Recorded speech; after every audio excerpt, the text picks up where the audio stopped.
Hello and welcome to all our viewers in Nigeria and around the world to the midday news on Global Television, coming to you live from the nation's capital, Abuja. I am Ramsey Enoch Agbo. A quick reminder that Global Television is on DSTV channel 365 and Star Times channel 276. Now the news in full. Voting has commenced across Anambra State as residents head to the polls to elect their next governor, with materials and officials of the Independent National Electoral Commission deployed earlier to polling units in all 21 local government areas. Major streets, markets were deserted as voters trooped out, while security agencies condoned on key routes such as the Onitsha Bridge to ensure a peaceful exercise. 16 candidates are contesting the election, with over 2 million registered voters expected to decide the outcome. As to the Anambra 2025 governorship election, two major civil society bodies are raising strong concern about voter apathy, low competitiveness among political parties, and persistent security risk across parts of the state. This came as the Center for Democracy and Development and the Nigerian Civil Society Situation Room briefed the media in Awka on preparation and early warning signs. Aniete Patrick reports. From Awka, the Center for Democracy and Development, CDD West Africa, says despite a 98.8% permanent voter card collection rate, Anambra still faces the real threat of low turnout at the polls. The organization says it has deployed over 178 observers across the 21 local government areas, and their early findings show worrying voter apathy made worse by weak voter mobilization from political parties and unresolved internal crisis within many of them. CDD also warned of persistent security concerns, especially in Ihiala, Nnewi South, Orumba South, and border communities like Lilu, Azia, and Amoka, areas where violence and weak oversight of vigilantes could depress voter participation. One of the problems we have in this society, they are our politicians. That if we have them have a change of attitude, at least we'll be more than 70% up in our performance. On the information front, CDD flagged widespread misinformation and hate speech.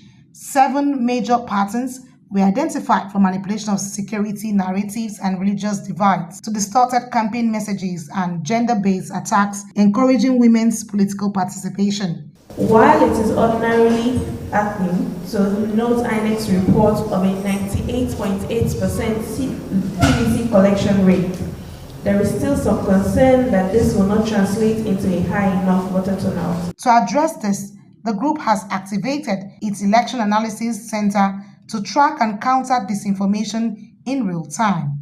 Meanwhile, the Nigerian Civil Society Room is also expressing concern about turnout, while acknowledging the calmer pre-election environment compared to previous cycles. The group says Anambra still ranks among states with the lowest voter participation. The Situation Room has deployed field observers and says it will closely monitor ballot integrity, campaign finance, misinformation, security deployment, and inclusivity, especially for persons with disabilities. Both organizations say confidence in the new INEC leadership will deepen heavily on early deployment of election materials, proper management of beavers, timely result transmission, and transparent collation. Security deployment is massive. 45,000 police personnel, numbers civil society groups say reflect wider weaknesses in Nigeria's democratic process, even as they call for professionalism and non-intimidation of voters. With over 2.8 million registered voters and 5,718 polling units, civil society is urging Ndi Anambra to come out and vote, and for political actors to put democratic integrity first. Both the CDD and the Situation Room say tomorrow's governorship election will be a critical test for the state and for Nigeria's electoral system. From Awka, Anambra State, Aniete Patrick, reporting for Global TV News. Following the dissolution of the Adolphus Nwabara-led Board of Trustees by a faction loyal to the party's new acting national chairman, Abdurrahman Mohammed, the National Working Committee of the People's Democratic Party, that is PDP, has inaugurated a new Board of Trustees to restore confidence, integrity, and unity within the party. The event held at the Federal Capital Territory Administration's official residence in Abuja brought together party elders, stakeholders, and party political allies as the leader pledged to begin what he described as a new era of renewal and justice. For details, here is Kabir Hassan's report. It was an emergency meeting of the People's Democratic Party National Working Committee, a gathering that marked what members described as a turning point in the party's history. The acting national chairman, Abdurrahman Mohammed, said the new Board of Trustees symbolizes the rebirth of the party, reaffirming its founding principles of justice, fairness, inclusivity, and respect to the rule of law. Abdurrahman noted that the previous board had lost moral balance and credibility, which necessitated the restructuring to restore order and unity within the party.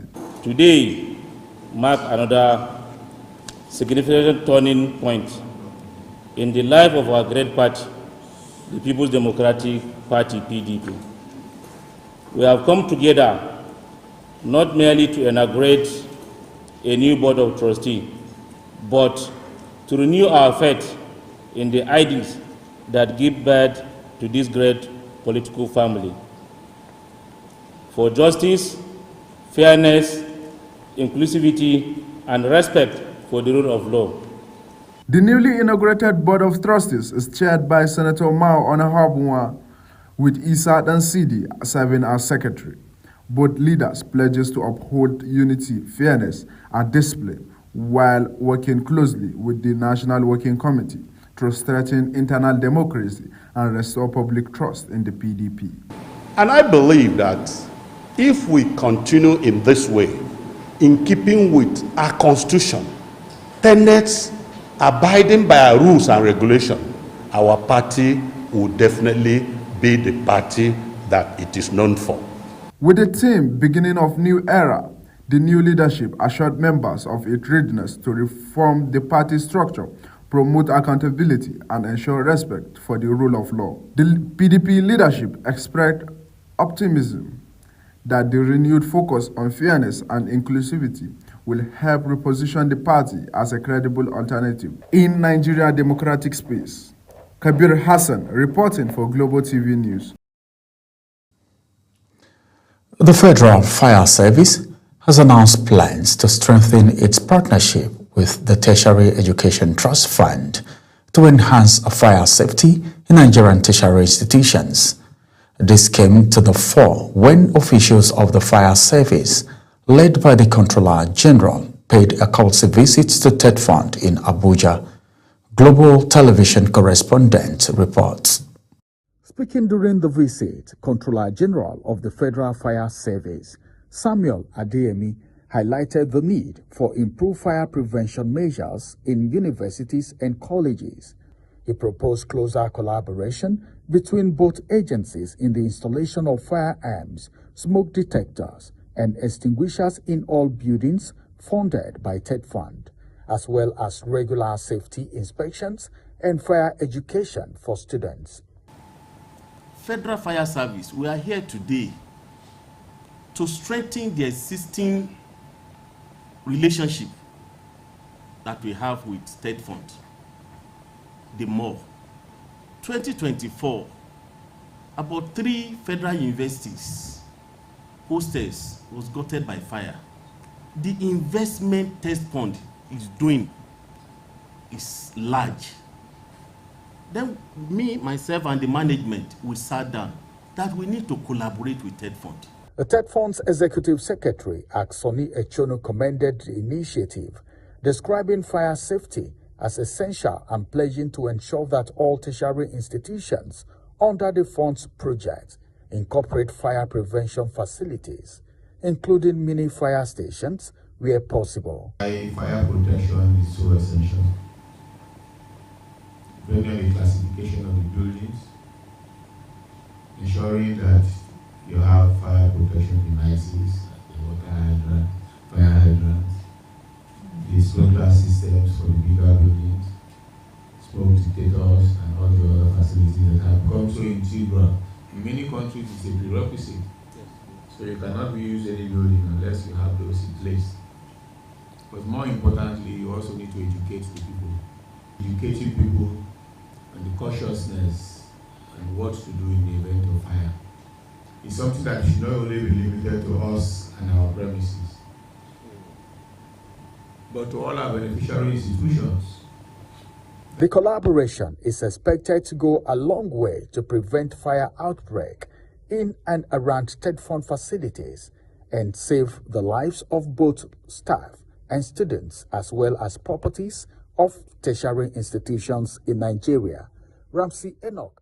The Benue State government is urging owners of demolished properties along the ongoing Makurdi 9 Mile Road project to present valid building approvals from the State Urban Development Board and Town Planning Department.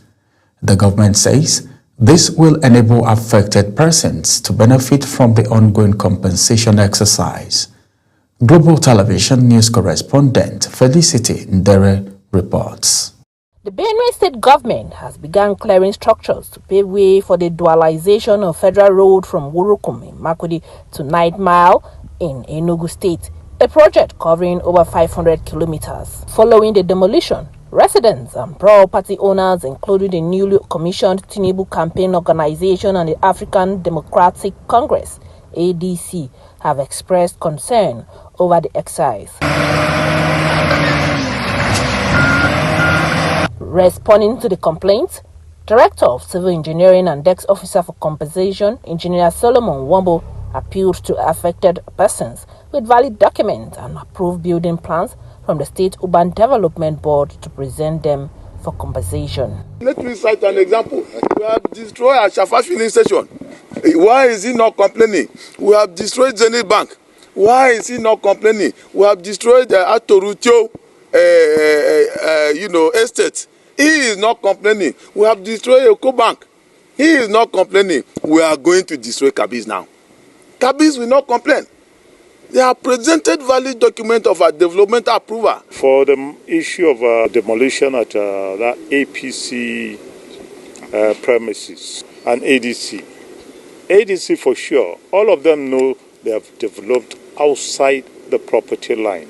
All those developments that were removed were right on the right of way. Some property owners say they were already informed about the road expansion and support the government's efforts. Our fence has been affected by this demolition, but as painful as it is, we were actually marked for this demolition and we were aware. Others, particularly in the Kanshio area, claim that the demolition came without adequate notice. We then come to mark the house, then tell us, say, then go pay us. My children go there, go right. 1 naira, they no pay. Or even yesterday, when they come to destroy something there, we come, then I go there, I go meet them. I say, when I go come this side, they say, no. I leave all my load. Now, so they scatter them. As the dualization of the Makurdi Otukpo 9 Mile Enugu Road continues, the government maintains that only the resident with valid document will be duly compensated. In Makurdi, Felicity Ndere reporting for Global Television News. You're watching the live broadcast of the Midday News. When Midday News returns, Eagles named 24-man squad for World Cup playoff. Details coming shortly, plus business and foreign stories on the other side of this break. Stay with us.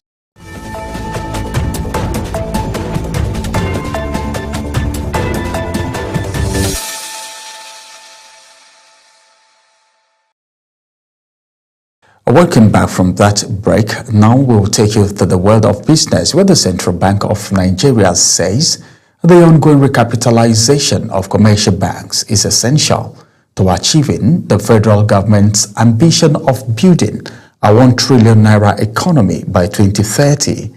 Deputy Governor for Financial System Stability, Philip Ikezo, said the goal is to create stronger, well-governed and inclusive banks capable of driving growth and withstanding global economic shocks.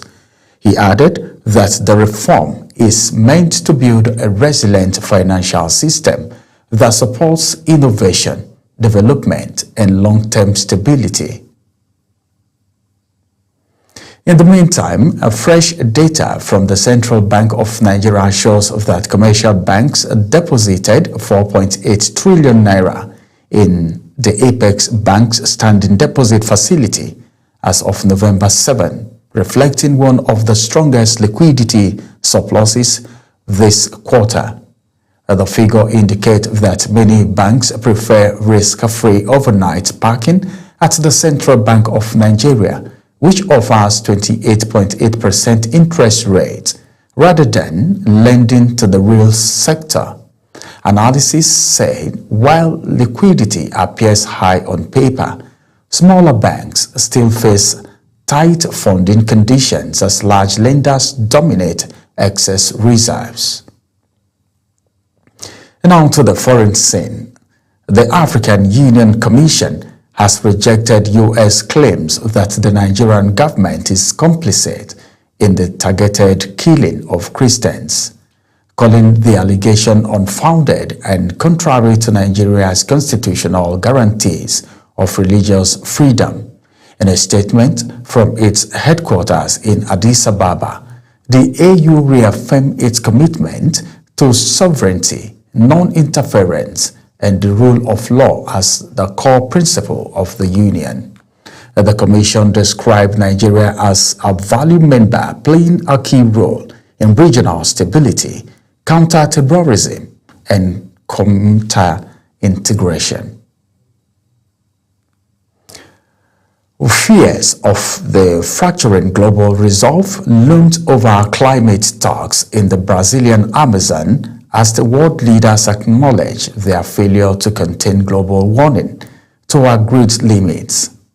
Heads of state and government met in the city of Berlin ahead of the United Nations COP30 conference, which is set to take place without the United States, one of the nations most responsible for planet warming emissions. Zaraou Nasir completes the report. Opening the leaders' gathering, United Nations Secretary General Antonio Guterres set the tone by declaring that the world has failed in its promise to hold long-term warming to 1.5 degrees Celsius since the pre-industrial era. Every fraction of a degree means more hunger, displacement, and loss, especially for those least responsible. This is moral failure and deadly negligence. Yes, the new Excellencies, the United Nations will not give up on the 1.5 degrees goal. Because another truth is evident. We have never been better equipped to fight back. A clean energy revolution has taken hold. Prime Minister of Antigua and Barbuda, Gaston Browne, railed against what she called the large polluters who continue to deliberately destroy the world's marine and terrestrial environments with poisonous fossil fuel gases. I'm not going to speak on the issue of the loss and damage fund because all of us should hold our heads down in shame, because having established this fund a few years ago in Sharm el-Sheikh, its capital base is still under $800 million, while Jamaica reels from damage in excess of $7 billion US, not to mention Cuba, Haiti, or the Bahamas. Brazil hopes COP30, which officially begins on Monday, can reaffirm that climate change remains a global priority despite wars, trade tensions, economic uncertainty, and the chilling effect of the Trump administration. Zaraou Nasir, reporting for Global TV News. Now to the world of sports, where the Nigerian Football Federation has released a 24-man squad for the 2026 FIFA World Cup African Playoff in Morocco, with goalkeeper Madueke Okoye and winger Chidera Ejuke making notable returns. The Super Eagles will face Gabon in the semi-finals on November 13 in Rabat, with the winner to meet either Cameroon or Democratic Republic of Congo for a place in the Interconfederation playoff. Forward Victor Osimhen headlines the attack, joined by Lookman, Chukwueze, Simon, and Arokodede, as Nigeria seeks a return to the World Cup after missing out in 2022. Nigeria's Falconet will begin their 2025 WAFU Under-20 Girls Cup campaign today against defending champions Ghana in Cotonou, Benin Republic. The tournament reduced to 3 nations, Nigeria, Ghana, and Benin, will now adopt a round routine format with the team earning the most points emerging champions. Coach Moses Aduke says the team is ready to retain regional glory and use the competition as preparation for next year's FIFA Under-20 Women's World Cup qualifiers. That's it on the Midday News. A quick reminder that Global TV is on DSTV channel 365 and Star Times channel 276. Kindly follow us across all social media platforms now showing on your screen using @Global TV NJ. I am Ramsey Enoch Agbo. Thank you for watching.